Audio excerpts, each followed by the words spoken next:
Before replacing your faucet, answer one question. Is the pressure low at one faucet or everywhere in the house?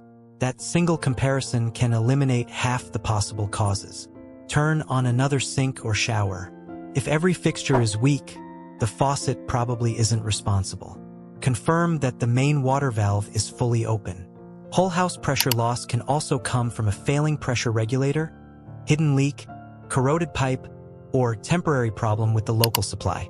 If only one faucet is affected, compare its hot and cold water.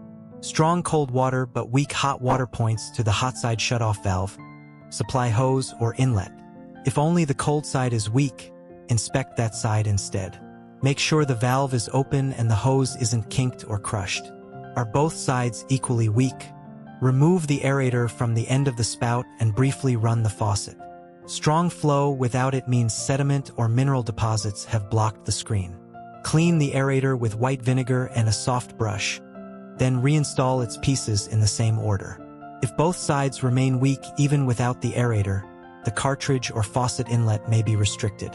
Sudden pressure loss accompanied by damp areas, unexplained water sounds, or unusual meter activity could indicate a hidden leak and should be checked immediately. Run these comparisons first, and you'll know whether to repair the faucet or investigate the home supply.